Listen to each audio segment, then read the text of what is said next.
Alright,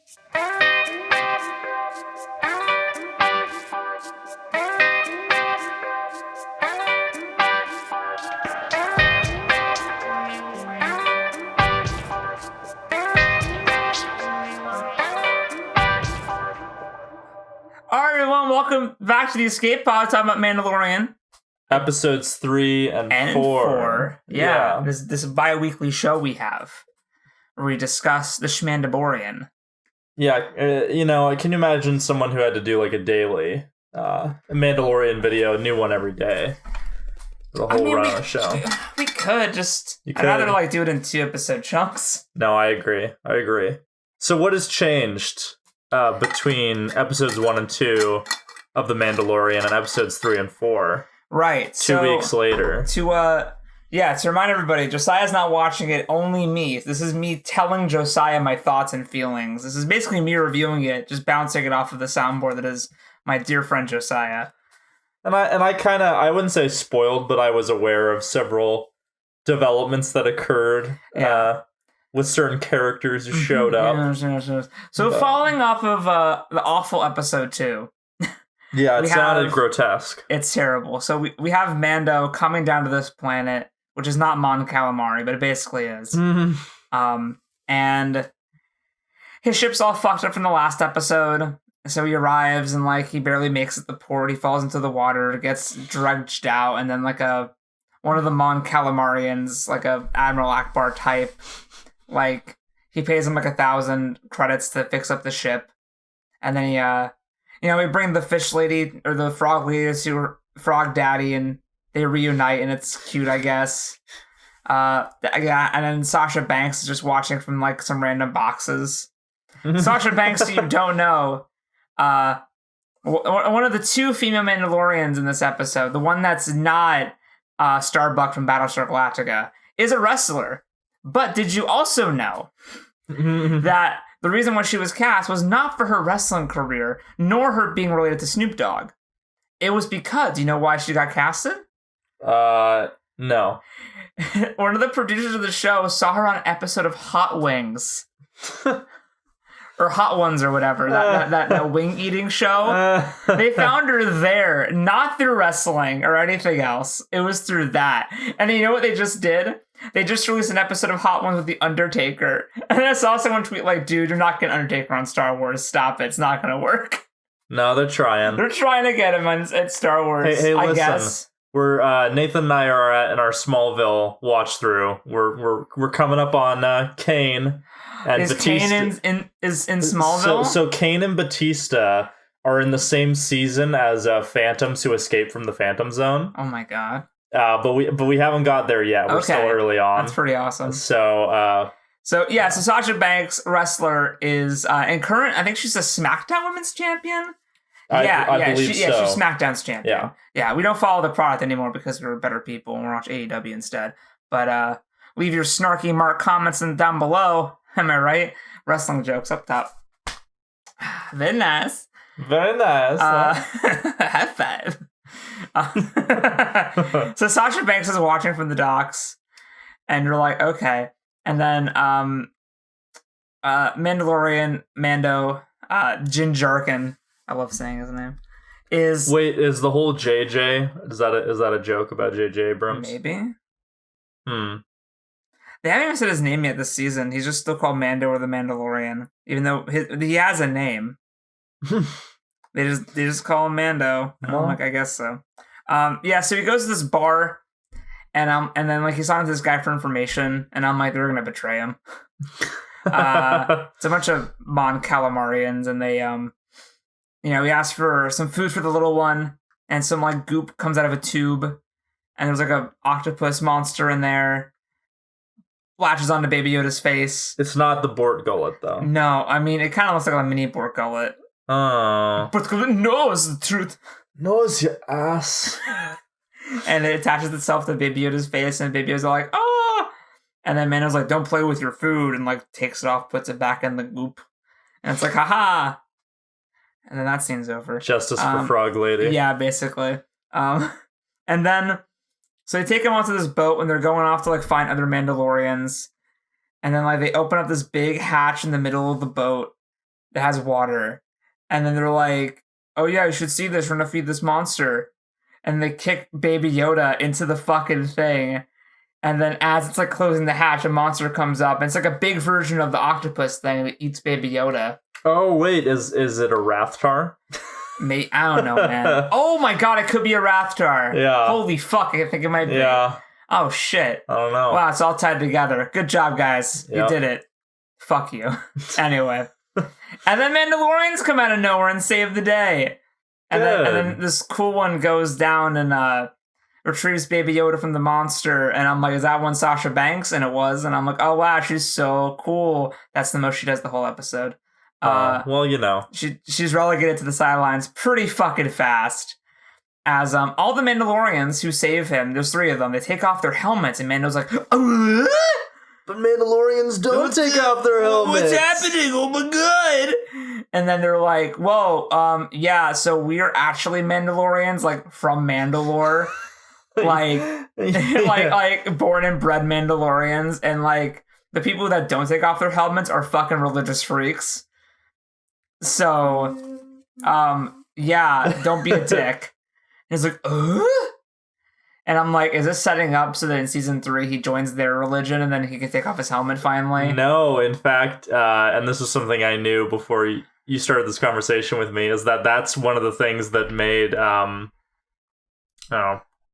crap, I forgot his name. Pedro Pascal, like, get really angry. Was that other Mandalorians could? Yeah, because he was in the read-through, and then the other Mandalorians take their helmets off, and apparently they had told him no Mandalorians ever take their helmets off. And it's like, well, we didn't specify that it's only a specific sect of the Mandalorians who don't take their helmets off, so that was one of the reasons he got a little upset. Well, understandably so. Like, yeah. You know, you're an actor. You don't, like, when you're assigned on to a series or a franchise or a role, you're not supposed to know everything about it. So Pedro Pascal walks in, they tell him, hey, here's your character, you're Din Djarin, you're the Mandalorian. Yeah. Mandalorians are a warrior race of people that don't take off their helmets, they're very honor-bound to their armor. And he's like, God, cool, that's my character, here I go, here's my job. Yeah. You know, clock in, do your thing. He doesn't know, like, the lore. He doesn't have to know all that to perform for his role, right? So he doesn't know that in Clone Wars and in Rebels and in Legends and other media, Mandalorians do take off their helmets. Yeah, except that because they are promoting the new canon as everything counting, and they bring a character from the animated series back, it's like you have to be able to honestly tell the lore to your actors, even if they're not going to go, even if Pedro Pascal's not going to go watch Clone Wars and but he has to know that. Yeah, and you know, beforehand, you know, Clone Wars, the Mandalorians, you know, that takes place way before this, so theoretically, maybe when the planet gets reorganized, then they're like, okay, we have reestablished our beliefs in Mandalorian the Great, or whichever Mandalorian. Mandalore. Mandalore. Yeah. But no, we find out in this episode that, in fact, it's just that his one group, sect of Mandalorians. Yeah. So, like, that's kind of fucky, but all right. Yeah. But hey, it's Katie Sackhoff. She's Bo-Katan. Reprising her role because she voiced her in the animated series, and this is actually kind of cool. I think it is too. I know that. So this scene has garnered so much controversy. Is it the age thing? It's the age. People online are bitching about this. Yeah, so we'll get to that in a sec. The other thing was the boob armor, quote unquote, which it's not that blatant. It's a little bump. It gives them a little bit of room. To be fair, like, the armor they have is, like, not like traditional medieval knight armor. No. You know what I mean? It's also made from Durasteel, so it's not... Yeah. Because the whole point of medieval armor is that the blows will glance off. Yeah. Because they're not, you know, it's shaped in a way where the blows will slide off, whereas when you're in combat with people with lasers, it's not as essential. It's okay to have boob armor if the boobs don't have cleavage. Yeah. That's the thing. Yeah, if there's, like, bumps... Once there's cleavage, then you hit the blade and it slides down into the midsection. Yeah. Enough blows there will crack it. Whereas what they have, where it's more of like just a general mound without cleavage, then you hit it, and if it's with the blade, goes off to the side. In the world of Star Wars, though, not many people have blades. Yeah. Unless you're a Jedi, then you're fucked anyway. So it's just for blasters. So if you're talking about armor just for blasters, it doesn't have cleavage. It's fine. And also, they're not even that, like, over the top. Yeah, I remember seeing an image, and I was like, well, you know, like, I'm not a huge fan of boob armor. I'm not a huge fan when it's supposed to be taken seriously. Yeah. But this doesn't feel like it's a big deal. It's probably the best boob armor I've ever seen, if that's a qualification. Because, again, it's not too distinct. It's a little bit of a bump. Gives you some breathing room.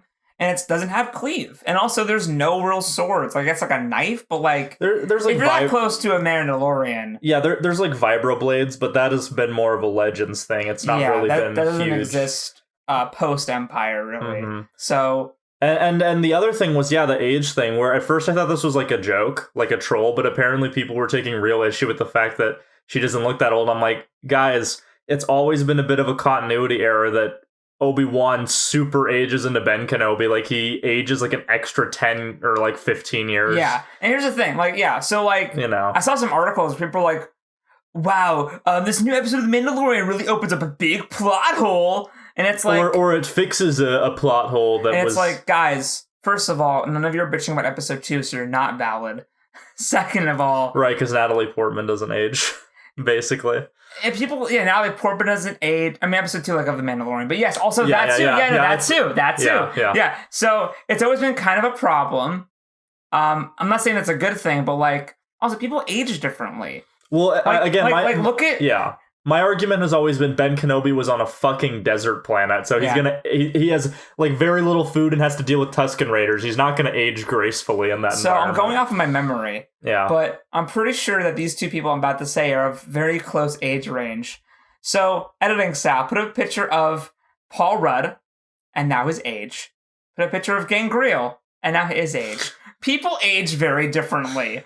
So, Ben Kenobi was in the fucking desert, living with the goddamn Tusken Raiders, with the whole, with the weight and conscious of his whole fucking society order crumbling around him, and his best friend betraying him, killing his wife, who you're also friends with, destroying your whole way of life. That might, Evil Dead 2 clip of the graying hair. Can we just, it happens. Yeah, I feel like this is, I don't feel like this was them doing the stupid Disney thing of answering plot holes that don't need to be answered. But also, Bo-Katan's a different race. She's a Mandalorian. Yeah. It's a different... They're not both just human. They're different races. Both stem from humanity.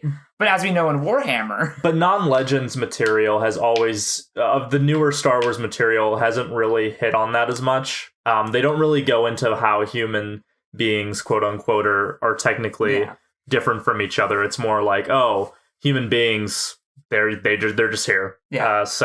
So both of these controversies, quote unquote, seemed rather silly to me. I forgot what the first one was. I was just kind of weirded out by this. For a guy who spent the whole last episode bitching about this show, I'm defending it right now. Oh yeah, no, this is ludicrous. Yeah, you can complain about episode 2 especially, but this is weird. This is ridiculous. I think it's a combination of outrage culture, and then people who are already starting to dislike The Mandalorian are looking for more things to complain about. And it's like, no, there's genuine problems that you can complain about, and this is not one of them. This is not them. No, sorry.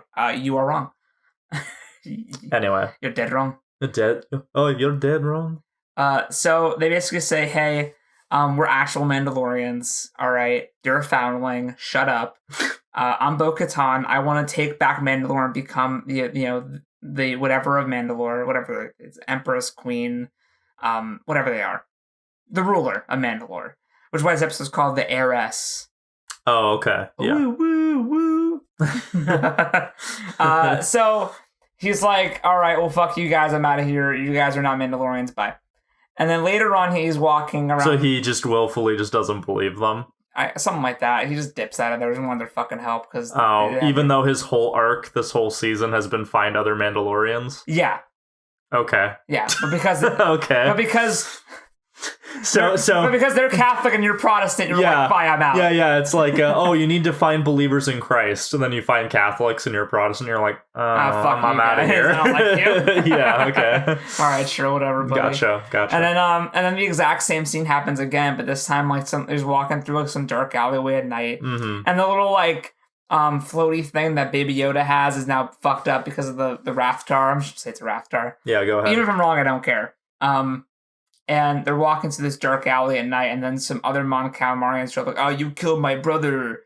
And he's like, oh, do you have to do this right now? And then Bo-Katan and crew show up again. They're like, no, I killed your brother. And then they fucking kill them. And then they have a drink at a bar. Oh, cool. And then basically they agree, like, Bo-Katan's like, hey, I'll help you with your quest if you help me do this thing here on not Mon Calamari. And he's like, fine, what is it? And she's like, well, there's an Imperial whatever here with some black market weapons that we want. Oh, to use to retake Mandalore or whatever. Yeah. And Mando is like, fine. Okay, let's do that. We're just grabbing the weapons and going. Cool. He drops off Baby Yoda with the fucking frog people, and I'm like, great, I can't cut them out of my goddamn edit now. Oof. And for other reasons, too, we'll go into episode 4 as well. Episode 2 matters. We'll talk about it at the end. When this all wraps up, we'll talk about it. Because this all forms a picture here. This all creates a canvas. Okay. Dude, I had to watch this, man. Yeah, I know. So yeah, they go. There's this cool heist where the Mandalorians are fucking OP because it's 4 of them, all with Beskar armor. It's Bo-Katan, Din Djarin, Sasha Banks, and some random fucking hot guy. Like, they're kicking ass. Yeah. I don't know who the 4th guy is, but that's daddy material. What's his name? Axe Woves is the name of this Mandalorian. I'll let him give me a poke, though. With his axe? Yeah. Kind of cleave into you a little bit? Right, yeah, a little bit. Yeah. Anyway, sorry, I got a little faggy again. Has to happen every episode now. So they go to this ship that's Imperial, and Titus Welliver is just the captain. Okay. This fucking guy. Oh, okay, yeah. And he's, like, really fucking tanned. Like, I don't know why, but, like... spray tan? He's really tan. Yeah. Like... I don't know. It's a look. He's like, oh my... I mean, Star Wars, it looked really good. Oh, man. And again, yeah, Mandalorians going through a ship, they're really overpowered because it's 4 Mandalorians, Bo-Katan and Din Djarin, so it's like, okay. It's like the Astartes web series. Yeah, it's like that, where they're just like mowing through the whole ship. Yeah. Eventually they get the weapons, and then Bo-Katan's like, I'm gonna take the whole ship, and Din Djarin's like, you're altering the deal, and she's like, meh. Yeah, like that scene, but not quite that scene. And I'm like, where's Boba Fett? Still not here. I'm telling you, episode 7. I hate you. You're probably right though. And so then they take the whole ship, and then like the captain like kills the 2 pilots after talking to Moff Gideon on an intercom. Giancarlo Esposito. Oh, okay. Who's like Titus Welliver's like, they're gonna take the ship, and he's like, you won't let that happen. And he's like, of course, Moff Gideon. Shoots the 2 pilots, so it's like nose diving into the fucking water, like for the Empire. But then the Mandalorians show up, they fucking restrain him, they get the ship back upright, and then she's like, she's like, do you know where the Darksaber is? Does he have it? And Titus Welliver's like, if you're asking me, then you already know. And he fucking kills himself with a fucking like tooth thing. And it's like, well, he's dead. And then, then the episode's kind of over where, like, Din Djarin's like, all right, now tell me the information. And then Bo-Katan straight up is like, you need to find a Jedi who can help you to find your people. Her name's Ahsoka Tano, and she's on Corvus. And I'm like, I'm really happy they just said it was Ahsoka Tano. Instead of, like, drawing that out. Yeah, I'm like, they're like, hey, I know it's Ahsoka Tano. And I'm like, thank you for just saying it and not like being like around the bush about it and being like, oh, we have to go find a Jedi. And we're all like, ooh, who could it be? Star Wars Explained theory. Who's the Jedi that Mando has to go see on Corvus? Could it be Ahsoka or like Starkiller? I don't know. Like, ooh. I could see Sam Witwer coming back. I'm sure he would. I feel like this might be let's say step 0.3 on the road to retconning the sequel trilogy, where, because in that trilogy it's like, no, but they established that around this time Ahsoka is presumably still alive, Mhm. but she does nothing of consequence that anyone mentions. But now she will. But now it's like post episode 6. It's like, no, we'll explain Ahsoka. what was going on. Okay. Yeah, we'll do something with her. And that's the episode, and it's directed by Bryce Dallas Howard. Well, because I think I might be misremembering, but I think she directed some Black Mirror, but she's been directing a lot of stuff recently. She directed the Seven Samurai inspired episode of the last season of The Mandalorian, which is really good. Introduces Cara Dune, my favorite characters. The buff like big fan favorite. The buff like rebel shock trooper lady. Yeah. Oh. It's a mommy. Yeah, it's a very impressive. That's a very good thing. Yeah. See, I thirst equally on this podcast, and rightfully so. So that's that episode. It's pretty good. No, it's like a step back in the right direction. The plot happened. Yeah. And it was like 37 minutes. It was like in, out, done, ski, said what we had to said, got the fuck out of there. It was like really efficient. Yeah. Like it was an efficient episode. Other than Mando like having to be saved twice by the other Mandalorians when the one scene should have been fine. Yeah, just combine those scenes. Scenes would have been a bit, but I get it. Other than that, and the fact that we had a tie into episode 2, fucking kill me. Oh, and also at the end, like, he goes back to his ship and it's like fucking like taped together. And he's like, I gave you 1,000 credits. And the guy's like, ugh. And they're in the ship and like things are like tied together with like rope and shit. And then like one of the little Rathtars tries to eat Baby Yoda, starts falling onto his face, and Mando just catches it and squeezes it and kills it, and it's like always so fucking cool. And yeah, a really good episode. Like if you look at the IMDb ratings here, which I have because I trust IMDb over most. IMDb is the harshest. I feel like the ratings there are usually more accurate than like Metacritic or Rotten Tomatoes. Yeah, if you're rating on IMDb, like you have an opinion. Yeah. So episode 1 was 9.0. Actually went down, I think, a point. A 0.01 went down. Episode 2, 7.9. And then this episode was 9.1. Well, that's... And I'd say this is the best episode so far. I enjoyed the Cobb Vanth episode, Timothy Olyphant episode. I know his name now because I was editing the first podcast and had to type in Cobb Vanth 1,000 fucking times for pictures. I just know his name now. That was fun, but nowhere in the way of plot. This was like progressing the story I'm here to watch. Yeah, it sounds like You it. have 8 episodes. Tell me the fucking story. Please, God help me. Then we have episode 4 of the season. Chapter 12 is Chapter 12. Because they do that thing where they count it all as one story. It's like Pavel Hall, where like season you know. I don't remember that. Throwback. Nah, fuck you. I think the 6th anniversary happened, or no, like 8th, and I was like, I don't fucking care. We gotta wait for the Big 10. Yeah, the Big 10. 2020, guys. Pavel Hall will come back. Sure, whatever. Will it be good? So anyway, the Mandalorian. They're flying their beat up rickety dink ship, and it's like fucking up, and then Mando's like, we're not gonna get the core vessel with this thing. This thing is shot to fucking hell.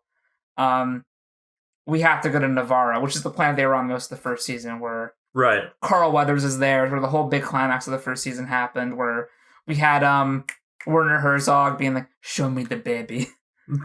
Oh, my food's almost here. Fuck yeah. Show me the baby. Show me the baby. And Moff Gideon was there. Yeah, Moff Gideon, the weird like little scientist guy. So like most of the plot of the first season was there, so they had to go back. And since the end of the last season, Grief Kafra, Carl Weathers. Carl Weathers. I know Carl Weathers. And Cara Dune have basically like reformed the town. Carl Weathers is basically in charge, and now Cara Dune's like the marshal of the town, like bring people to justice. It opens with like the old Mandalorian den. There's like the shadow of where the Mandalorian thing used to be on the wall, like still like wider than the rest of it. And I'm like, that's kind of cool. Then there's like some people down there doing some scummy deals, and they're gonna eat this cute little like mole rat thing. And then she comes in and like kills them all and saves it. And then she has a cute little pet now. And it's funny, at the end of the episode, they show like they do the concept art thing.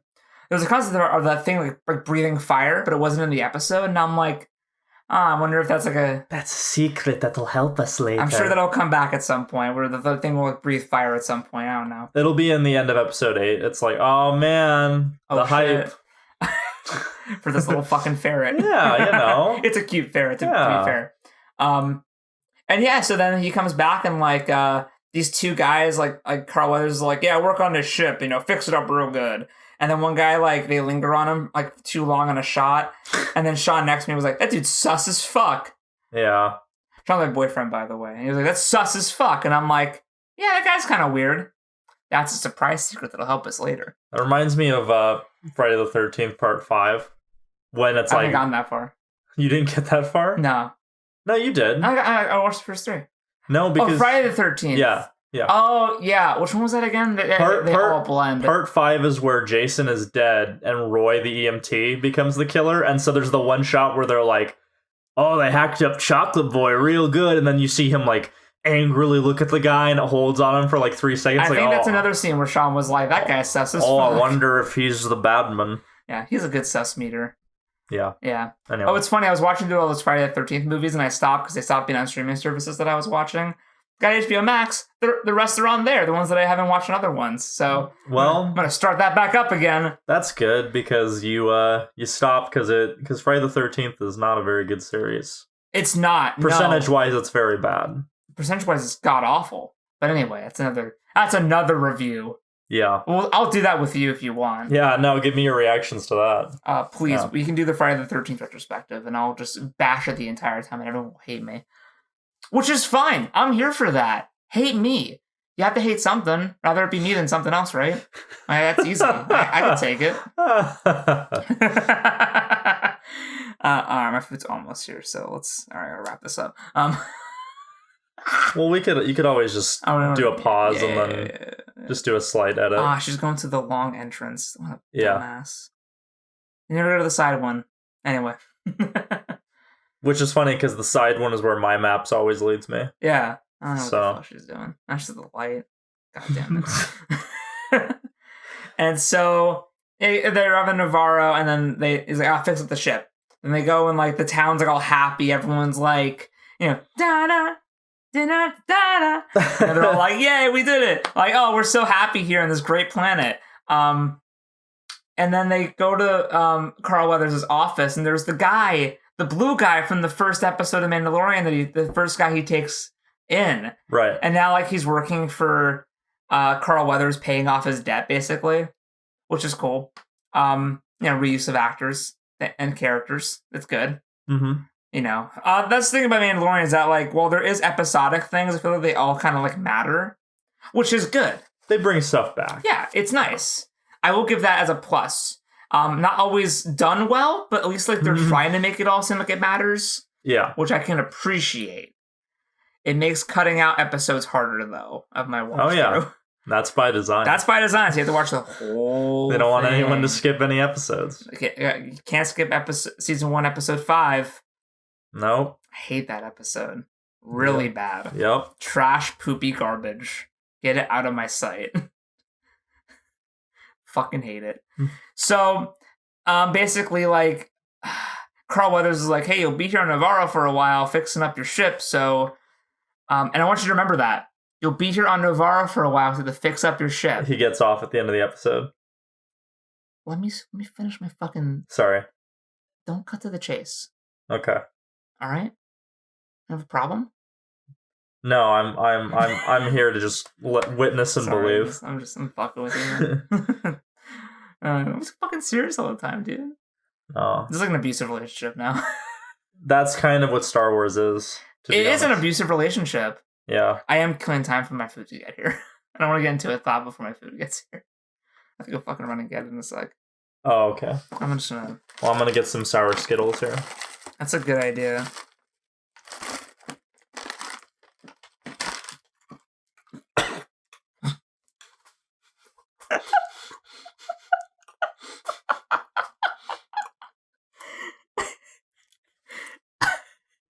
They're good.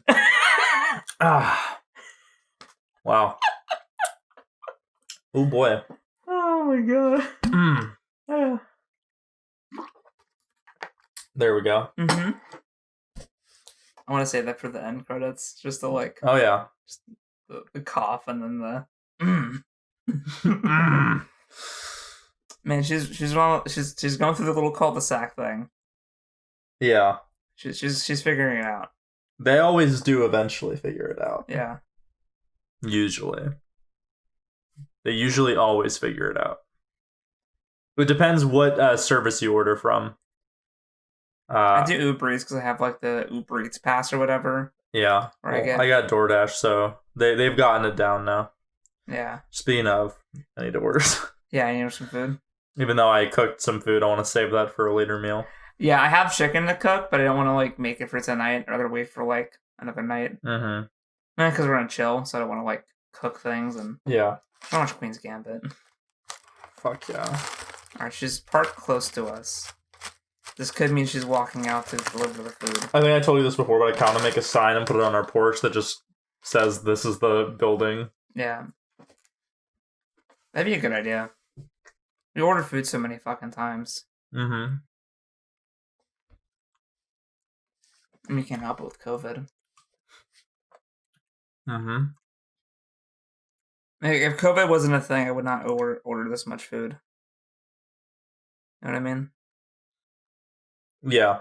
I just hate going to the store because like everyone has their fucking mask down, they're coughing everywhere, and I'm like, I fucking hate you people. Where do you go? It's just Safeway, man. I don't ever see that at Safeway. I see it constantly. Mm. Like I walk into Safeway and like there's 5 people with their fucking noses out, and I'm like, can you get away from me? Maybe I just don't pay attention to people. I just my brain just like I the nose pokes out and I'm like, I'm locked in. Yo, can you? Okay, all right, okay. I'm so sorry. I mean the. No, it's okay. Attacking his guests. Excuse me. Let's have some more sour Skittles.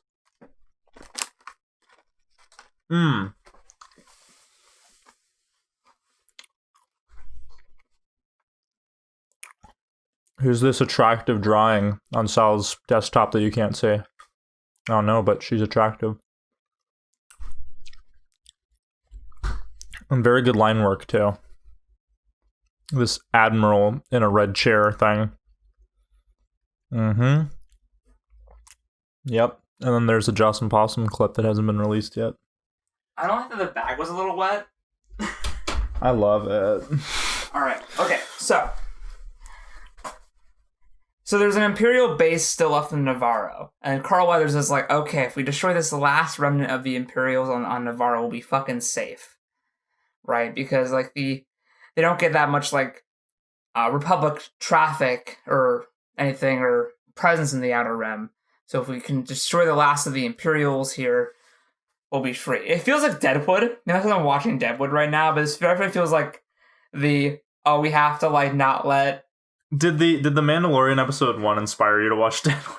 Yeah, no, I'm watching through Deadwood now because of that episode. Yeah, no, it's a very good show. Oh yeah, and the more I watch Deadwood, the more I'm like, oh, Mandalorian's just like, what if Deadwood was the Mandalorian with other westerns mixed in? But whenever they're in Navarro, it's definitely like this is Deadwood. Yeah, no, that's what I've gathered. Yeah. Yeah. So they decide to go there, and they for some fucking reason, they bring along the fucking blue guy from episode 1. Okay. Who was expressly said to be there to work on like Carl Weathers' books. He's like an accountant, but they bring him on this fucking like job. Where the idea is that it's like linked up to like a volcano. So they're gonna go there, fuck up the coolant system, so the fucking base explodes. Mm-hmm. And I'm like, okay, good, cool. But when they bring on the fucking blue guy for what I can only imagine to be comic relief. That's entirely why. Because he's like whining the whole time and making jokes and being haha funny. And I'm like, that sounds shitty. It kind of sucks. Not like a lot, but like, it's just like, why are you here? I don't like comic relief where the plot has to be contrived. Mm-hmm. If someone is comic relief but is there naturally, like it makes sense. Like, well, he's like, if a comic relief character is the worst fighter but they can still fight, it's like, well, we still could use them, right? Yeah. Whereas this guy, if he's an accountant, it's like you had to contrive. You didn't even give a reason. They just brought him along. He was there, and then I guess he's the one who does do the fucking up the coolant system thing. But it felt like it felt like a task that anybody could have done. Oh, okay. You know what I mean? It didn't look that complicated. No, but being an accountant's so difficult. And his first thing he does there is try to open up the door, but then Mando just does it for him by jetpacking up to the top of the base and then opening the door from there. So it's like, well, why is he here? Right. Just to be funny, I guess. So yeah, so it's Carl Weathers, Cara Dune, the blue guy, and Mando. Maybe Carl Weathers off screen is talking through his books, and he has some important tax returns that he has to do, and it can't wait. I guess. Also, we set up that he is working off 300 years worth of debt. Oh God! And then one thing he says to him when he's bringing him along to the rides is the boy wants us to stay in the speeder outside. But Carl was, I'll cut off 100 years off your debt if you blah blah come with us. I'm like, is that important to the job? Yeah, that sounds weird. This is weird. Like it's really contrived because they never expressly say why he's there. He just is there. Unless it's characterizing Carl Weathers as someone who wants this person to improve, even though he's indebted to him, and so is like, I'll give you a chance to be brave if you do this, and I'll maybe that's what it's trying to do. I don't know. It's not good. Okay, it's not good. I'm trying to help this out as much as I can. Yeah, this episode is not as good as episode 3. It's not bad. It's just not as good. Okay, definitely my order is 3, 1, 4, 2. Okay, in terms of quality. Yeah, thus far. So they get in there and they're going through and they're shooting people and. You know, it's the typical Mandalorian thing of, like, I thought this place was abandoned. You said it was abandoned. And it never is. Ever. Every time this happens, it's like, I thought this place wasn't that secure. And it always is. Like, every episode they do this. Where it's like, I didn't think it'd be this bad. And I'm like, you should expect that by now, Mando. Or they should have better intel, for God's sakes. Yeah, so they Sounds like they're not scoping their locations out pretty well. They're not. And so they go through... And they're killing bitches, killing stormtroopers. The Wilhelm scream. Yes. And they go to the coolant thing, and the guy's walking along, and he's like, I don't want to do that. It's hot. There's lava. And he's like, I'll go. He's like, but there's no guardrails. And I'm like, haha, get it? Star Wars doesn't have guardrails. Mustafar, they didn't have guardrails. Get it? It's so funny. Did you know that Star Wars doesn't have guardrails? This is what I'm talking about. Don't address things that the fans talk about. Stop it. It takes me out of the episode. When cause I know as a fan, haha, isn't it funny that Ben Kenobi's on the Death Star and there's no guardrails. Because, I mean, the problem with this sort of thing is that, A, if you bring it up, then now I'm just wondering, wait, if they're aware of it in universe, why is there no guardrails? Why is there no guardrails? Whereas before... And not even that. So, going further, and then if they bother to explain it, it's pointless. Because it's like, oh, well, we'll explain to you why... structurally we don't have guardrails. There's a way to explain it, I guess, through visual storytelling, but you lose either way. It's if you bring it up, it's haha, funny joke, but now I need to know why the characters are aware of that and nobody doesn't. I guess in real life there's things where I'm like, oh, there's a really simple solution. Why don't these people who are way smarter and more successful than me know this? And it's like, well, you know. But it's the fact that it was a fan joke that turned into a line of dialogue that makes me upset. I don't like that. Don't address. That's breaking the fourth wall for me. Star Wars should not break the fourth wall. No, it's not the show that I would have do that. No, what the fuck? Or series, I should say. That's bizarre. Yeah. So they do that, and then they have to get the fuck out of there super fast. Then they go to this area, and there's people in test tubes, and they're all what the fuck? Right. Then one of the guys pulls up this thing and it's of the scientist guy talking to Moff Gideon, and then man is it must be an old transmission. It's from it must be an old transmission. Moff Gideon's dead. And I know it's from 4 days ago. And it's and so I expected it was Moff Gideon. Because they all thought he died in the crash. And then that was the end of season 1. Yeah, right. And so I expected him to walk down the hallway with the fucking darksaber and I'll get the fuck out of there. That doesn't happen. That would have been cool. But they just do the Rogue One scene, but it's Giancarlo Esposito CGI'd over Darth Vader. And Darth Saber. That'll come back in a minute. Yeah. But then the science guys are talking about like the test subject and trying to extract blood from the subject, which is the baby, and the baby, and talking about the M count. Does that mean midi-chlorians? I thought it meant malaria. Well, sometimes both are in high amount in a subject. So basically, what we have now come into is Giancarlo Esposito is playing the same character on both The Boys and The Mandalorian. Yes. Yeah. Yes, where he is. On The Boys, he uses, spoilers, Compound V to make superheroes. And in The Mandalorian, he's trying to use midichlorians to make, like, Force-sensitive people. Force-sensitive people. Right. So it's the same plot. To be charitable, in Legends, they had Dr. Jenna Zan Arbor, who was trying to do the same thing and drain Qui-Gon's midichlorians. It was really good, though, so... Hopefully they steal from the best. But yeah, that is funny to me that it's the same character type. It's the same character, but except but it's if you combine Homelander and Mr. Edgar into one character. Oh, Jesus. Yeah, where like he's the smart Mr. Edgar, but has like the tenacity and the will to kill as Homelander does. Right. I guess more like Mr. Edgar and Black Noir is one character. That's better. Yeah, that makes more sense. Yeah. So that's scary. But that's basically the plot now is, I guess the reason why they want the baby is because they want to take the midichlorians from the baby and inject it into soldiers. They're Nazis. Did you get it? Yeah. Do you get it? It's what they're Nazis. You know, they're yeah. So okay, then they want to make child soldier super soldiers. Yeah. Then the Mando is like, okay, holy fuck, I gotta go get the baby.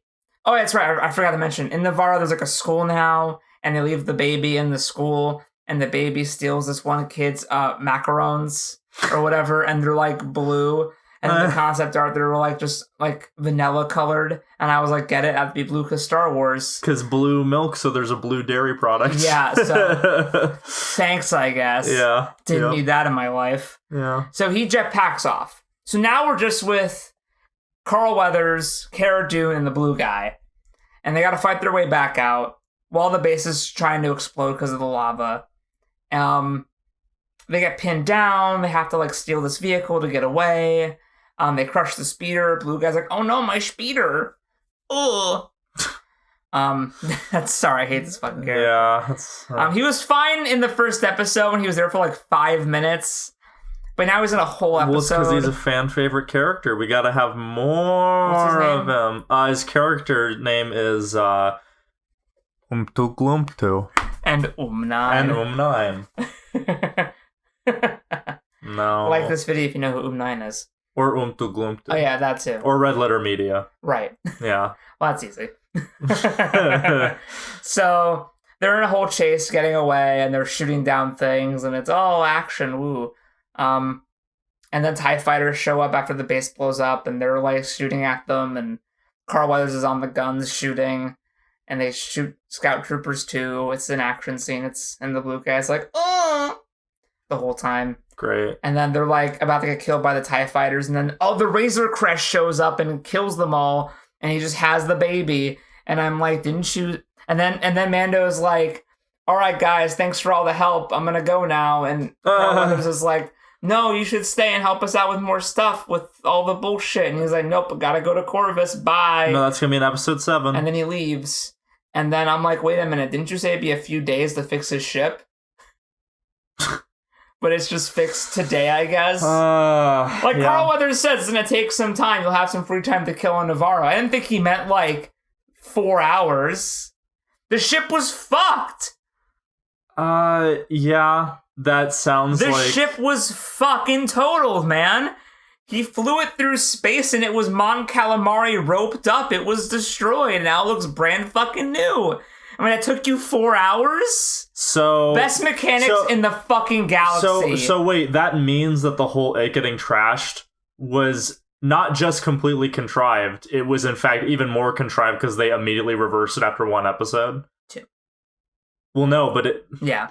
You know what I mean. I know what you mean. Is the only reason he needed to go to this place is to get it repaired. Yeah. So it was just to get him to Navarro again. Yes. That's not good. But they're connected, isn't that good?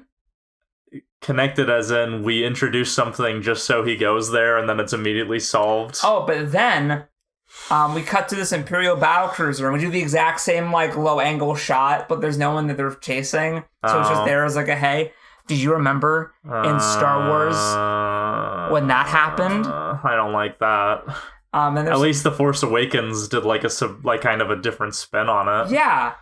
Like I got the point. Like in Force Awakens, like you can say, oh, that's like I know Mahler does. He's like, oh, this is clearly just along with other things in the same, but that's ripping off the beginning of A New Hope. But it is, but it's also like, but it at least is a different angle. Yeah, it's like something else. It's visually a bit different. Cool. It's cool, yeah, like, you know... Isn't it they, like, cover, like, a moon or something or whatever? Yeah, like, the shadow falls over the moon, and then you realize the shadow is not even the actual Star Destroyer. And to be fair, like, in Episode 6, they kind of do the same framing, but it's because it's a trilogy. Like, it makes sense. But, yeah, that kind of bothers me that they do that. It bothers me, too. Also, because it's just serves the purpose of saying, hey, it's an Imperial battlecruiser, not just... And that's it. Whereas in the original, it was to show scale and size, and, like... And, there was a point of the story, to it. Yeah. Not just, oh, hey, did you remember in 1977 when Star Wars came out and this shot happened? I fucking hate that. So then some chick's in there, and then she gets a call from one of the mechanics, the guy that was really fucking sus. Like, I placed a tracker on the Razor Crest. It will be done, my lord. And then she goes and she tells Giancarlo Esposito, who's wearing, like, a very, like, Darth Vader-esque suit. And I'm like, do you get it? He's Darth Vader. What, he has like armor on with a cape? Kinda, yeah. Okay. Yeah. Okay. That's exactly what happens, yeah. And then it cuts to this shot of like, he's in a room full of like Death Shock troopers or whatever, but it's like, it was really menacing music, and so I'm like, wait, did they all have the Force?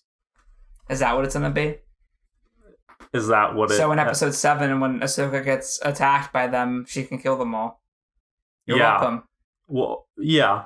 That's what's gonna happen. Yeah. Obviously. Stupid. So episode 4 is also, directed by Carl Weathers. Oh, nice job, Carl. It's well shot, except for the dumb things. Like the random, like, low angle shot of the ship. Yeah. Yeah, I mean... So is it confirmed that they're, you know who is playing Ahsoka? Rosario Dawson? Yeah. I think pretty much, yeah. Well, that's good.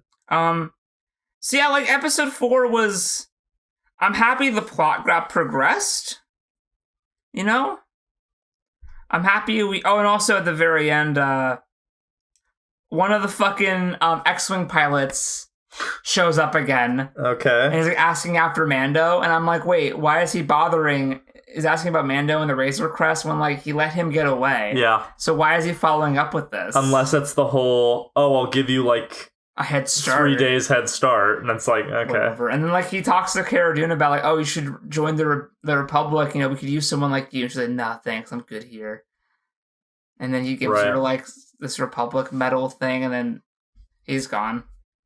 Okay. And I'm like, that's all cool, right. Anyway. This all feels like it is part of this trilogy involving Rebels, Clone Wars, and this, where you get like this arc of Ahsoka Tano through all of it, kind of. I know Dave Filoni, right? So he's gonna bring in the characters that he made and that he likes, but you just know Dave Filoni was like, okay, I'm friends with Jon Favreau too, and like George Lucas, and when my time comes to take this back from Kathleen Kennedy, I remembered that one post that Rosario Dawson said about she would totally be Ahsoka Tano, and I got so hard because I made that character. Yeah. And then it's like, now she is going to be in it. I mean, that's going to be great. Oh, I'm not saying that it won't be very cool to see her in live action, but also I forgot to mention. Interesting. Yeah, go ahead. So Lieutenant Davin, who's the guy that gets killed. Yeah. Who's from the prison episode.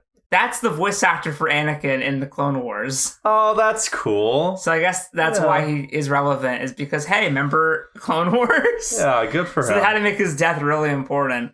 Also, here's some IMDb trivia for you guys. Ready for this? So the mechanic who betrays Mando and talks to the Empire. I guess they are the rebellion technically because they're not in charge anymore.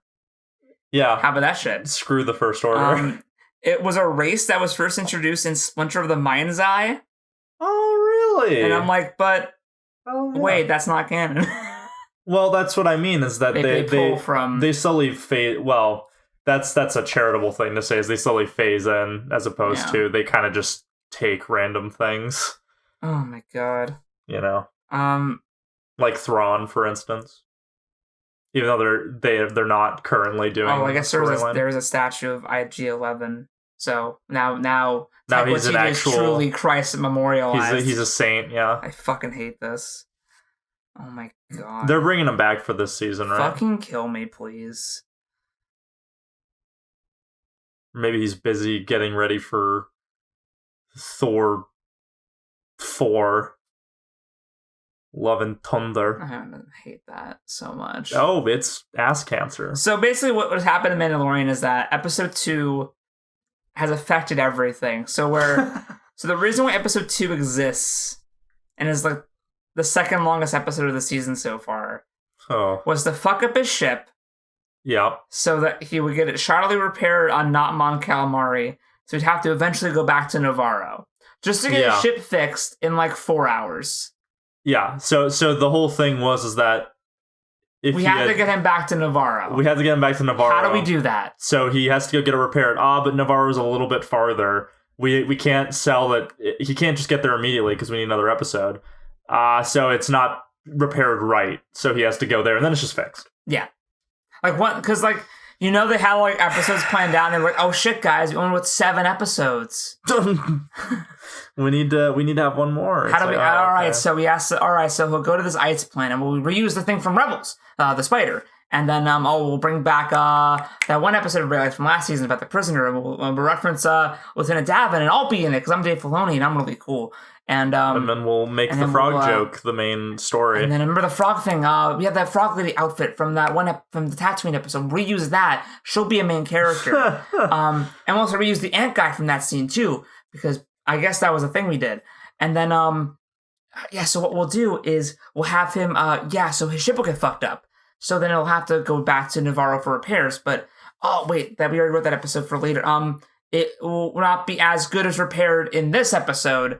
And it's like, man, because I feel like so again, and I've only watched like the first 2 episodes of season 1, and then most of the last episode of season 1, and I have had I've been kind of not really into the Mandalorian. I've been disparaging towards it in private conversation. Like obviously it's like the best Disney Star Wars thing. Technically. It's I would say like maybe, we've talked about how Solo's, it's kind of just a fun time. Yeah. But Solo and the Mandalorian is what I would hold up as like, hey, this is Disney material that I can stomach as being canon, right? Yeah.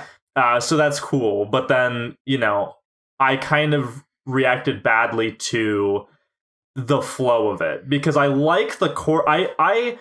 I was initially critical of, Baby Yoda, like, it's all about, like, the child and, like, the weathered old soldier archetype. Like, I've seen this better, like, 100 times. Last of Us, The Witcher, Logan, Have you seen a Western? Have you seen any Western in the 70s, especially? Like, yeah. So but now I'm kind of like, okay, so the baby is important to all these different factions. Like, we want to get him back to his people. So, like, that's, like, the mystery arc at the end. Like, so we're going to see, like, more than one of Yoda's species. Like, I thought he was the last of them. That's pretty cool. That's kind of interesting. And Boba Fett, like, he's kind of got this mysterious motive. Like, we don't really know what he wants yet or if he's on a side. Or if he'll ever come back. Or if yeah, but let's pretend it's good. Okay. And all right, I can do that. We have the Empire, and the Empire, they're trying to make super soldiers from midi-chlorians. Like, we're making midi-chlorians, like, really matter to the story. Yeah. We're answering what happens with Ahsoka. Yeah, Ahsoka. And Bo-Katan. Like, and the Mandalorians. Yeah, those Mandalorians come back. Like, we're continuing that plot line that we've done over 2 animated series. And it's like, that's... so at its core, The Mandalorian, I really like the choices they are doing as far as doing a follow-up to the original trilogy. I think it's a very well-structured thing in that regard. But the problem is that I feel like you could honestly do this, like, where each season is just a 2.5 hour movie, and the rest of it is kind of fluff. I enjoy being in the world. Yeah, that's just how it like, feels. It's different, because the thing about episode 1 and 2 of The Mandalorian is that they basically accomplish the same exact thing. Right. Which is just, we have to go find other Mandalorians. But episode 1 is, like, really fun and exciting and engaging with, like, cool characters and a cool premise. Whereas episode 2 is, like, he runs away from some cops and gets stranded and then has to fight a spider. Whereas episode 1 is, like, okay, so there's this western town, and like there's a Mandalorian, but he's not a Mandalorian, but he got the armor from like he he has to go like there's a cleverness. We have to kill this crate dragon, but we need help from the fucking Tusken Raiders, and also like why is like what happened to this place after the Empire fell? Like how did that affect everybody? And like who's this Mandalorian who's not a Mandalorian? And like there's things happening. There's intrigue. There's it's a Western trope, but getting the natives and the immigrants to bond to defeat this like greater threat. We realize that we don't really have differences when it comes to our homes. Cool. Like, yeah, you know, it's a well considered like reintroduction to the character and this world. And it feels like the odd numbered episodes are all doing the actual plot, whereas like 2 and 4 have kind of been let's do a bit more filler. Let me look at season 1 real quick and talk about my feelings about it really quick. It won't take too much time.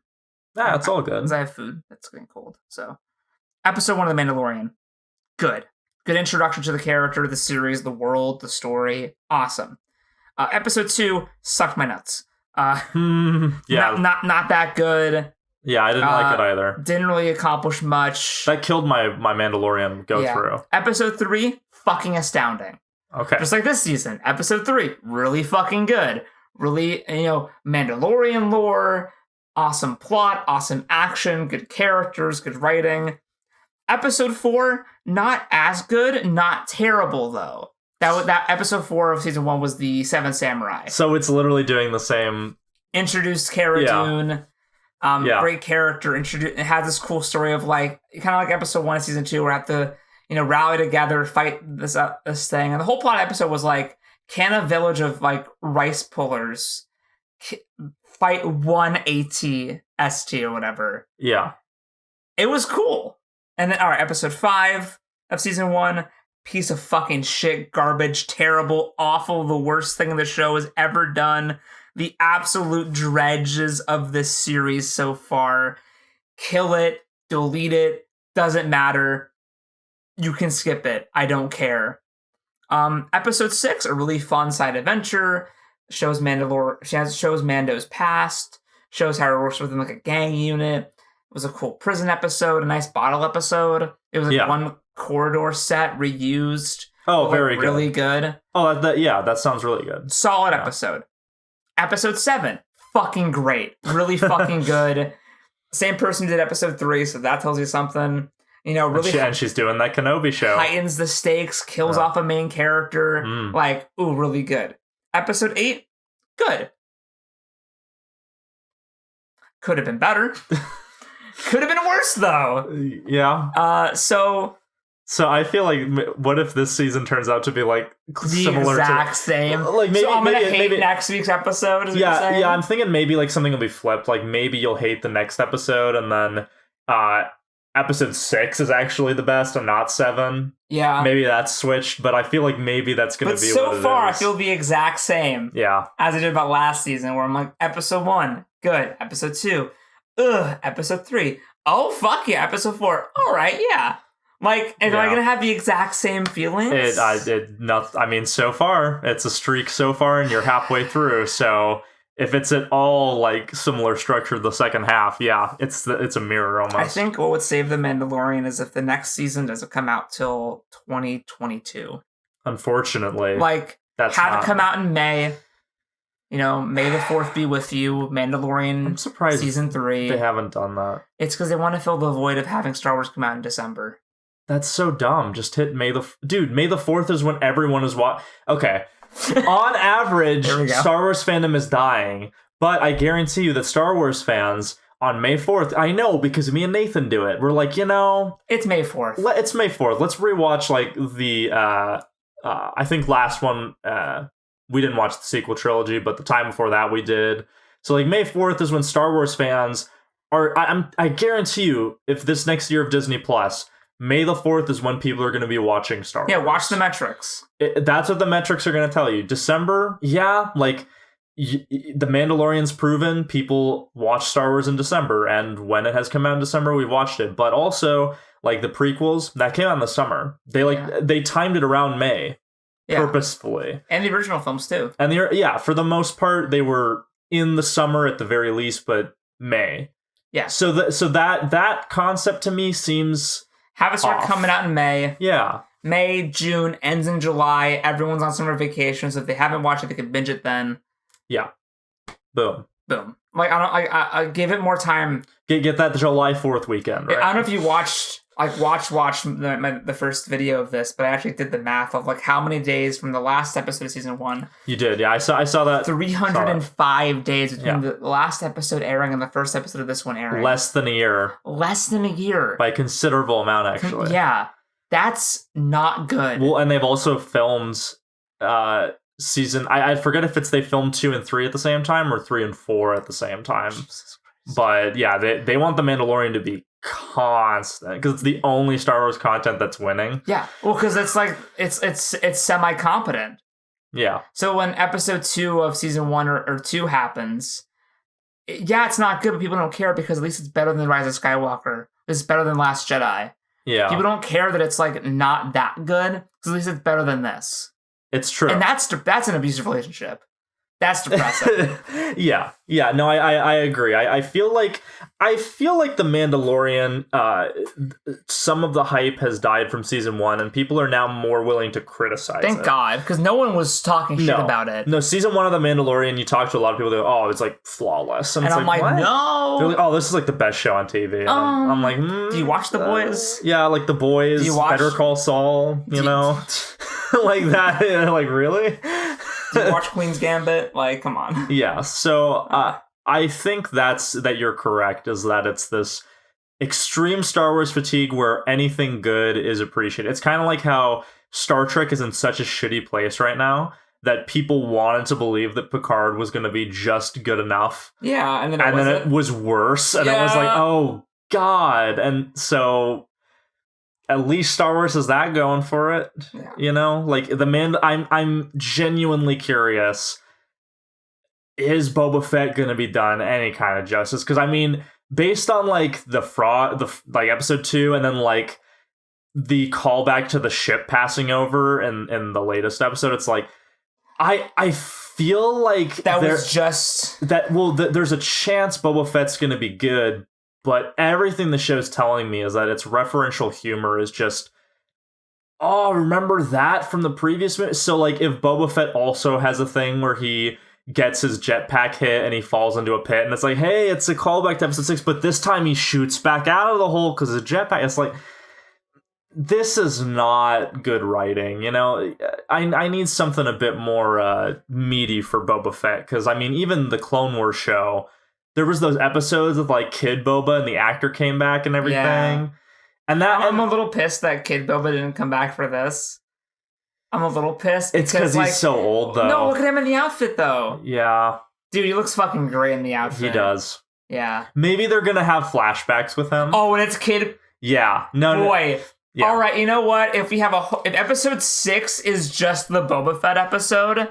and it's like 55 minutes. Yeah, that would be an amazing possibility if they did flashbacks with the younger Boba actor. Yeah, and then you get Tamara Morrison in a scene where, like in a looking like he does in episode 2, because they could totally do that where a whole episode is just Boba Fett telling his story to Din Djarin. Yeah, I know if like, and it's like, oh, if episode like 6 opens with like just him holding Jango's helmet, and you're like, oh. that would be good. Or just like it's just like the desert sands, and we have like just it's all quiet and like rumbling, and then there's like an explosion, and then like a hand crawls out, and then it's the young Boba Fett actor all like fucked up. Yeah, like he's half melted. Because Boba in the current show, he's like bald and scarred and fucked up. So like if you have young Boba Fett actor just come back and have a whole episode as him, then like the last 10 minutes is now Tamara Morrison like coming to reclaim his armor, and it's like, you know what? That'd be fucking good. Yeah, I feel like that's Jon Favreau. If that episode doesn't exist and you're hearing this, season 3, baby, I'll wait for it. Yeah, you know what I'm saying? Because that's the thing is like if the chick who's doing the Kenobi show, and it's like, and you have that where it's oh, look what she did with just one episode with Boba Fett, and it's like, oh, but she gets a whole show to do that with Ewan McGregor. Dude, like, if she gets the Boba Fett she should. She fucking deserves it. She fucking earned it. That is what I'm saying. Is like if she can like pull this off, it's like, oh, she's the new god of Star Wars. I mean, episode 3 and 7 of The Mandalorian are legitimately fucking great. Like, Josiah, if you want to tonight, we can watch episode 3 of The Mandalorian.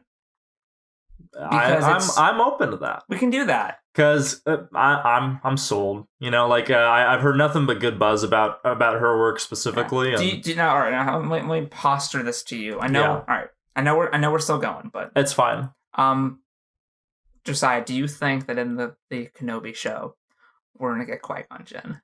Of course we're. No, listen. Not even a shot of down your mind. No. They get Tamura Morrison back. Come on. And also Liam Neeson is like willing. He's like, get me in there. Come on. They did it for Clone Wars, dude. Yeah, no, he came back for fucking Clone Wars. He came back for the Mortis trilogy of Clone Wars, and it's like, you really think that Disney is not willing to write Liam Neeson a check to be like, oh, a blank check, where they're like, listen, we're gonna get you for 8 episodes of this Kenobi show, and Liam Neeson's like, oh, I get to work with Ewan McGregor again. Fuck yes, I'm there. We're gonna show like a mission of them like CGI younger, because that pre-episode 1. Here's my hypothesis. Come on. So like episode 3, and I've been waiting since 2005 for this. Okay. Yeah. Episode 3 ends, and Yoda's like, you can talk to your master again. And Obi-Wan's like, Qui-Gon? Yeah. And I've been waiting since fucking elementary school for the goddamn payoff of this. And I swear to God, if the Kenobi show is not haggard Ewan McGregor partnering up with Force Ghost Qui-Gon, who doesn't look like a Force Ghost. Like, it looks like he's actually there, but then like he'll disappear in like wide shots and shit. So no. And they play it as the audience doesn't know if it's Qui-Gon's Force Ghost or if Obi-Wan's fucking crazy. Yeah. And that's like the whole thing where it's like, no, I'm actually Qui-Gon. And you're like, it's like, because there's a moment where Obi-Wan's like, yeah, like I'm going crazy. Like Qui-Gon's talking to me and like, I failed. Like, it shows flashbacks to Hayden Christensen, like, fighting him on Mustafar. Do you think Hayden Christensen will come back? Yes! 100%. Dude! No, listen. It's gonna be... I swear to fucking God. Do you remember how much hype there was about, in The Last Jedi, Kylo Ren's gonna have visions of, like, Anakin, and it's half Hayden Christensen, half the armor, and it shifts? And everybody's dick was hard for that. And everyone was like, oh, holy shit, like, this, we're gonna get the payoff to the Darth Vader helmet in The Last Jedi. And then they were like, nope. And then people were like, no, in episode 9 and The Rise of Skywalker, like, you bring back Hayden Christensen to talk to Rey because she's like the new chosen one. And it's like, nope. And everyone's like, okay, like, we've given up, like, you've poisoned us against Hayden Christensen coming back. We were all for it.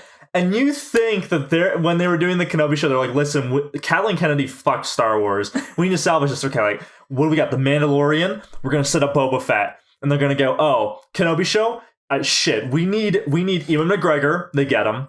We need Liam Neeson. They're gonna get him. And then Hayden Christensen. And they're like, Hayden Christensen. We're gonna get him. And they're like, okay, what else can we do? Fucking Ray Park and Sam Witwer as Darth Maul, and we're gonna pay off that Solo thing. If that is not what the plan is, I have literally written you like how the Kenobi show would be the best Star Wars installment like ever since the original trilogy. Yeah. Like, so come on. So all right. Because if this show's good... To give you more hope. Yeah.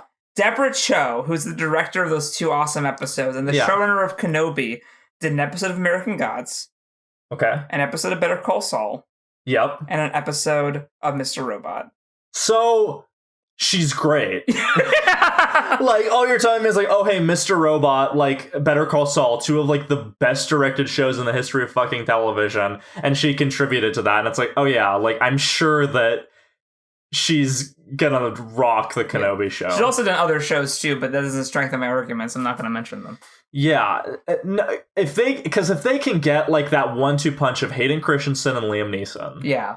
Interacting with Ewan McGregor and, like, really making this, like, what the old Legends EU did redeems the prequels. Like that fucking you know what Revenge I mean? of the Sith book. Yeah, like the Revenge of the Sith novel where they like take the prequels and they go, you know what? These are flawed works, but there's a lot of good here, and then they make it like legit, like here's the context for all of these things. And like here's why like the scene at the because I will not lie to you, Revenge of the Sith, the end scene between Anakin and Obi-Wan and Mustafar, that shit gets me really emotional. Yeah. Like that has lasted from 2005, me growing to like from liking the prequels to hating them to now like hating and loving them. Yeah.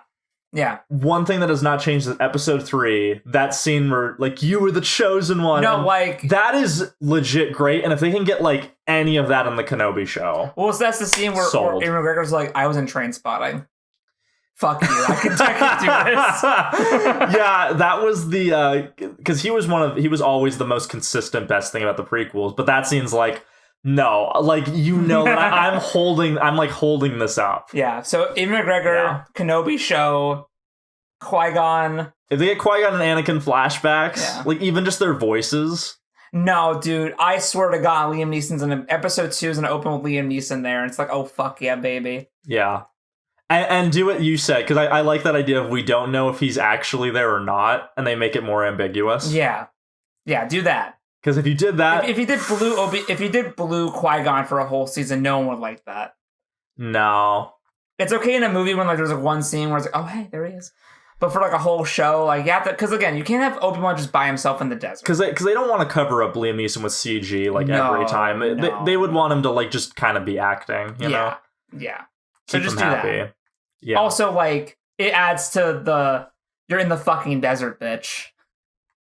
And you have this bit where they do the whole... They adapt the bit from Rebels, but they mostly cut out the Rebels characters of when Darth Maul faces Obi-Wan. And then in the last fight, you have that bit where old Ben activates the lightsaber, and then you see, like, Qui-Gon Jinn, like, next to him. He's, like, next to him, and then the Darth Maul's, like, gets killed, and it's like, no, Liam Neeson was there, too. That's like the season 1 finale. Yeah. Is that fight. But yeah, the Kenobi show, again, I can't believe it, but it is the thing I'm holding on to that. My cock is so hard. Because my Star Wars fandom is very dead when it doesn't come to Legends, and the thing that could bring me back to canon is... Kenobi. You make... Deborah chose Kenobi. Deborah, if you get any of that really dramatic payoff at the end of episode 3, and you make that the show, and you make this like the perfect lead-in from from Revenge of the Sith to New Hope, like... The thing I hate about episode 3 is that all the trailers leading up to it, remember these? Were like, we're gonna answer every question. And then they fucking didn't! But they did a lot. They did a lot, but then they add that Qui-Gon. And I'm like, what do you mean Qui-Gon? Well, because originally they were gonna get Liam Neeson to come back for one scene of him, like, on Tatooine, like, communing with Qui-Gon, who was going to tell him how to survive after death. Yeah. As a Force ghost. But they couldn't get Liam Neeson because he was like doing Batman Begins. Yeah. But now 15 years later, they can get him. I waited 15 years, man. Yeah. Most of my life I've been waiting for this moment. I think like you better fucking give it to me and not fuck it up. Oh, no, fucking up the Kenobi show would be disastrous. Yeah, no, everything you earned with Mandalorian would be gone and then some. Because Ewan McGregor getting brought into Kenobi is one of the things that is like, okay, Disney Star Wars isn't completely lost. Yeah, there is hope here. And if you destroyed the whole like story of transitioning from Ewan McGregor in episode 3 to old Ben, like if you don't get that right, oof. Yeah. You've done a lot. You've damaged Luke. If you damage that, oof. That's a lot of investment that you destroyed. Because Luke's important to people, but like this generation grew up with Ewan McGregor, Obi-Wan. Really grew up with them. Like as the new movies came out, I would say, because when I first started watching Star Wars, I had 1, 4, 5, 6, and I watched those constantly, and then I saw 2 and 3 in theaters, and me too, man. So I saw 2 and 3 in theaters. It was so good. So Ewan McGregor, like from Jump Street of my Star Wars fandom, has always also been Obi-Wan. I never had to like come to grips with that. Isn't it depressing that I watched 2, 3, Clone Wars movie, 6, 7. Solo, Rogue One, but then 9 I was like not 6, 7, 7, 8. 7, 8, yeah. And then Rise of Skywalker, all that hurt was so bad. Yeah. I broke my streak from 2003? You started at 2? 2? 2002. Yeah, I started from 2002 and I broke it in 2019 or 2018. It's 2019. 2019. Yeah, that dude. Fuck you, Disney. So you better pay me back for this. You fucks. Anyway, I think we should wrap up. My food's getting cold and I want to eat. I want to watch shows with you. No, that's not your fault. This is cathartic. Yeah. You can see in the wave we start talking about Kenobi. That's so great. Yeah. But so it sounds like The Mandalorian, moving in a much better direction. But if it matches season 1, then we got some stuff. The next episode is going to be the telltale. Like, if the next episode's bad, I'm going to be really scared. Because it'd be like more consistent bad quality. Yeah. I don't want that. No. Also, Deborah Cho hasn't had an episode yet. I'm like, I know, is she just working on Kenobi or are you saving her? That's the question. That's the question, right? Is she working on Kenobi or do you have her like doing a really banger episode? Yeah. Like Deborah, you're doing one episode this season, but it's the Boba Fett episode. With Tamara Morrison and the kid. I fucking forgot his name. I feel like a bad person. What's the kid's name? I'm trying to remember. Hold on, I'm on it. I'm on him. But he came back for Clone Wars. He came back for Clone Wars, dude. And he's that's my barometer. Is if they came back for Clone... Like, it's like... they recast Samuel L. Jackson for Clone Wars. So Samuel L. Jackson's someone where I'm like, they probably can't get him for Kenobi. Maybe they could, but like I feel like he's a bit high profile. He's a bit high profile, but he might do it. He might do it. Because I think he might want to come back just for the fun of it, because he's like, I'm Samuel Jackson. Yeah. Hold on, what's the They could definitely get Ray Park and Sam Witwer. They get Shmi back. They got her for Clone Wars. We can get Bail Organa. They set him up in Rogue One, and it was like, oh shit, you brought back him from episode 3 because you knew how great, and episode 2 because you knew how great he was, and it's like, yeah, like I feel like they want to do more with Bail Organa, but they haven't yet. You know what I mean? Get Joel Edgerton back. Yeah. Yeah. I think they could get Joel Edgerton. Yeah. Because, I don't know, because Joel Edgerton, he's kind of like he's a B rank actor. He's not an A rank. Yeah. Like, I mean, his acting is A rank, but he's not like... Yeah. He's a star, but he'll do TV stuff. Yeah. So, Daniel Logan, I swear to God, you better come back. The Boba Fett actor? Yeah. They got him back for Clone Wars. He was in Star Trek Continues? Yeah, he was. Oh my God. Yeah, Star Trek Continues is a great... That's a whole other discussion. Getting people back. They get the original Apollo actor from the 60s. Hey, in Sharknado 4, The Fourth Awakens, he played Captain Fett. Is that canon? Yes. Jesus. You want to know the best thing about all those theories? Is like, there was that brief period where people were like, is Indiana Jones canon to Star Wars? And so it would be because it's a long time ago. Whatever happens in our universe, if you want to tie that I guess. on Earth-based stuff. Yeah, sure. Yeah. Whatever. So is American Graffiti. I don't care at this point. Whatever. Fuck off. There's the THX-1311. Yeah, so he did Attack of the Clones, and then 6 episodes of Clone Wars throughout 2010, 2012. Yeah. And then Sharknado 4 in 2016. He hasn't acted since 2018. They need to get him back. Like, you gotta do the Boba Fett episode with him, right? Really you got Tamara Morrison back.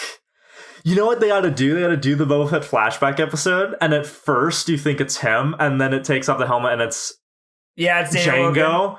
It's Daniel Logan, and then Django Tamora Morrison comes in. You're like, oh fuck. Come on, you got to, because Tamora Morrison came back in Aquaman, and it was like, is this his return hype? Yeah, Is he gonna be in more things? Hey, I love what Jason Momoa was like. If I'm gonna have a dad in Aquaman, it's gonna be Tamora Morrison, and I'm like, man, you're a good person. Yeah, that was good. Man, thank you for being you. So hey, we'll fucking see what happens, dude. Come back for episode 5 and 6. I'm excited. Yeah. Come on, Jimmy Smits. Come on, Jimmy Smits. Come on, you gotta get him. Come on. I like how in The Mandalorian he's credited as a cloaked figure. We don't know it's Boba Fett. Shut the fuck up. Who else would they just would the payoff just be, oh, it was just a random clone trooper? Yeah. it's Rex. It's Rex, and it's like, no, that was Boba Fett. God. And that's how it ties into Ahsoka Tano. It's Rex.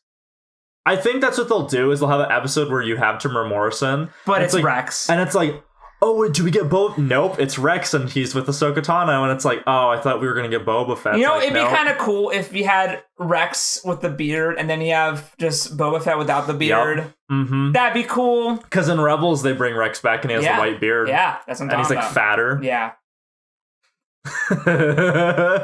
You know? Now, that'd be great if, like, he goes to Corvus, and you see Tamora Morrison, you're like, oh, and then it's just Rex. Yeah, it's like, nope, sorry. And the next episode's a Boba Fett. Yeah, that would be that'd be trolling, like that'd be good trolling. That'd be quality. That's good shit. And then you'd have the whole Rex v Boba Fett arc, and that would be really cool. Oh, where you have like it's like the father son thing. Oh boy, yeah. That'd be kind of cool. Yeah. And they met in the past, and you have flashback Boba Fett. So it's Daniel Logan, Boba Fett fighting Tamora Morrison and Rex. Yep. No, that's what you need to do. That's hype. That because that's like the hypest shit right there. Yeah, if they could pull it off. Again, Deborah Chow, girl, I fucking believe in you. You were you were literally the You are holding up. It's not Jon Favreau. It's not Dave Filoni. No, it is entirely you who is holding up the Star Wars franchise at this point. And I'm sorry that you have such a heavy responsibility, because it's like, you got George Lucas and Irvin Kershner and those people are the only other peoples who are like, people just you're the lead creator, the head of Star Wars. If they wanted to give the creative director to another woman, give it to her. Yeah, give it to her, not Kathleen Kennedy. Yeah, Kathleen Kennedy, she's gone. I love watching like movies from the 90s and seeing Kathleen Kennedy produce. I'm like, oh, fuck you, bitch. Like, especially Indiana Jones or any Spielberg movies, like, get out of here. You fucking cunt. Yeah. Anyway. This turned into a whole other thing, but that's good. Welcome to the escape pod, bitch. Yeah. Fuck you. Hope you had a good time.